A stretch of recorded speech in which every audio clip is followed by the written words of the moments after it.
Communitarianism is usually presented in a vague term, but is usually, or probably best understood as a mild form of collectivism or democratic socialism. The theory is based on a two-dimensional political grid that rejects the one-dimensional liberal-conservative spectrum, and then it gives you another site to go to where you can actually look further into it. But you also find it in the university sites as well. They're against individualism. That's part of their manifesto. The individual is a problem to the world controllers, obviously. That's who's a problem to. That's why you're going to work cooperatively in co-ops for the community. If you want to know more about it, go back a few years to Alvin Toffler. You'll find Newt Gingrich was passing out Toffler's book called The Third Way to every congressman in the United States to let them know what their real mission was all about. The Third Way. Look into it yourselves. I won't do all the homework for you. You can do something for yourself, I am sure. And it says, in their own word, the Communitarian Network, the Communitarian Network is a coalition of individuals and organizations who have come together to shore up the moral, social, and political environment. We're a non-sectarian, non-partisan, transnational association. The Communitarian Network investigates issues and policies such as the balance between rights and responsibilities in society, community justice, multiculturalism, the community's moral voice, and developing global society. What it actually is, folks, is the epitome of political correctness. To survive in these communities, you'll have to constantly update yourself in political correctness for what's right today, as opposed from yesterday and tomorrow. It says, communitarian thinking is not an American import. Its roots sprout from ancient Greece and the Old and New Testaments. While each society must evolve its own communitarian answers, the challenges are similar. Man and woman do not live by bread alone. It's unwise to believe that all we need is economic rehabilitation. We require our daily acts to be placed into a context of transcendent meaning and their moral import made clear.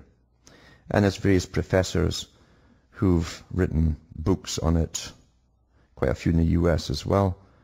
But that was the end goal of a big part of the manifestos set out by Chatham House, Royal Institute for International Affairs. And it's also what's really referred to as the century of change that we're now in. The 21st century was to be the century of change. And under all these ideas of apparent, what appears to be on paper, like the Soviet Charter, unlike what it says on paper, it's going to be an absolute nightmare for people unless you literally rub shoulders with people all the time in your community and say and do all the right things, attend all the proper functions, or else you have a new Stasi turning up to find out why you didn't, or the psychological team backed by a SWAT team to find out why you didn't attend these particular functions. Are you antisocial? And of course, they use psychiatry in it in a big way, because the whole thing is about reshaping our way of thinking. And psychology and behaviorist theology. And they've already stacked all the universities with the right people through testing of these people when they were students, who will also become teachers and professors, to ensure that they teach. Because when you go into the science of propaganda and the science of mind control,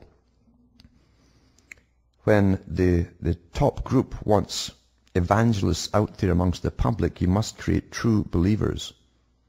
True believers. Only a true believing evangelist will be believed by the people he's trying to convince. And they have massive, incredible psychological tests.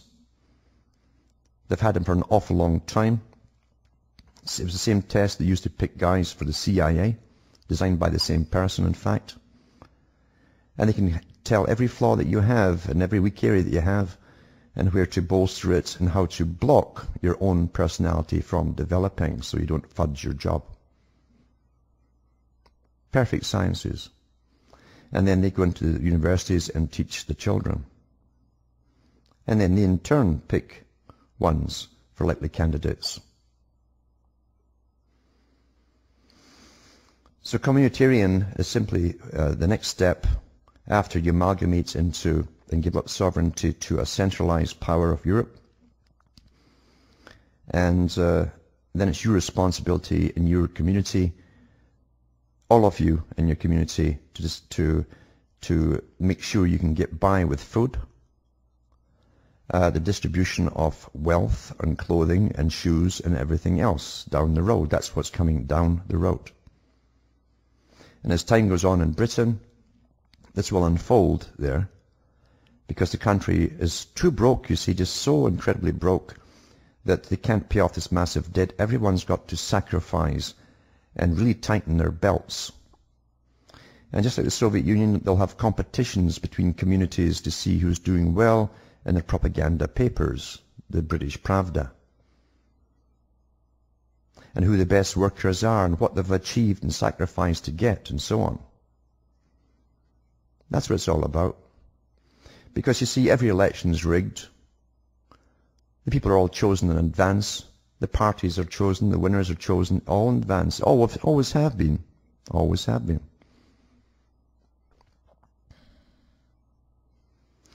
Those who ruled never ever decided to let go of rulership and power, any more than their relatives in the banking industry ever decided to let go their strangleholds of their corrupt system.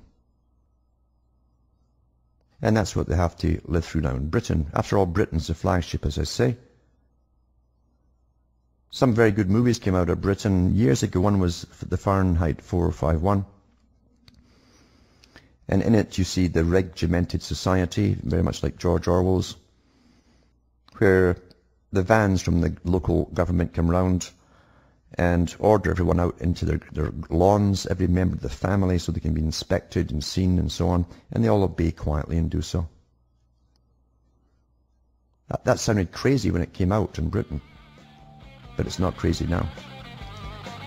We'll be back with more after this break.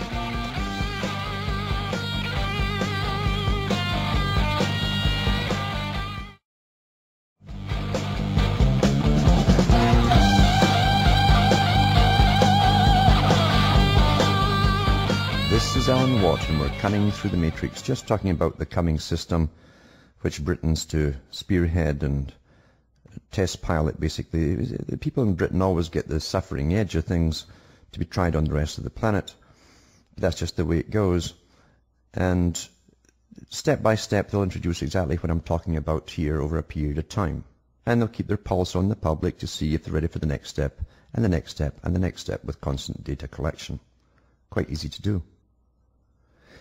And getting back to, this is all under global governance. You see, the whole idea was to end sovereignty of nations, bind them through treaties and alliances, initially through treaties to the UN, and then denationalize them as you decentralize their power, at the same time centralize the governments into a central body like the EU Parliament that's now supreme over the whole of Europe.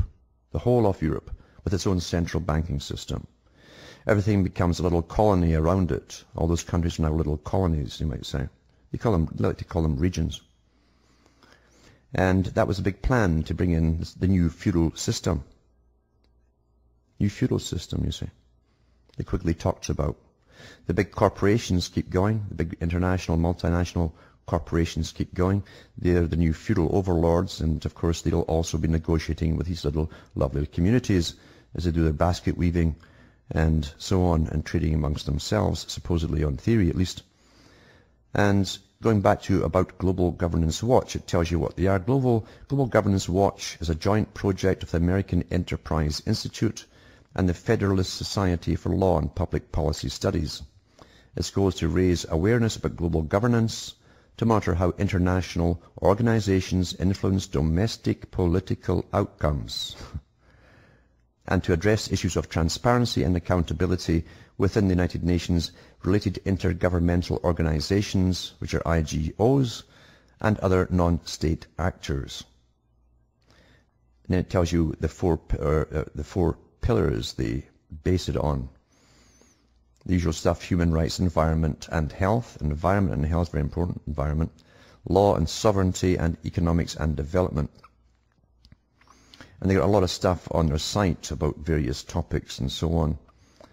And their whole point is this site is for the non-governmental organizations to follow and who to lobby and all the rest of it. See, it says GGW also promotes transparency and accountability in non-governmental organizations, NGOs, on the NGO Watch section of its website. NGOs are key influencers of governments, corporations, and international institutions. Well, and you thought, why were you voting all these times? Well, what were you voting for if these little organizations, these thousands of them, this 1,000 points of light, as Mr. Bush referred to them, were actually making the decisions for their masters, of course, who fund them, the big foundations, who are owned by the big bankers. As NGOs address critical issues, human rights, environmental protection, and poverty reduction among them, and often receive funding in whole or part from governments, it's amazing too, your tax money funds these guys too, because they call themselves charities and non-government organizations. It's important that they are encouraged to embrace the same standards of transparency and accountability that they demand from governments and corporations. Well, that will be the day, because they've been liars since they were set up. All these NGOs were. All these NGOs. And if Jesus Christ came back tomorrow to set one up, to get back to the truth, or at least some decent way of living when you're left alone, they'd have it taken over as soon as he turned his back. From Hamish myself in Ontario, Canada, is good night, and your God or your gods go with you.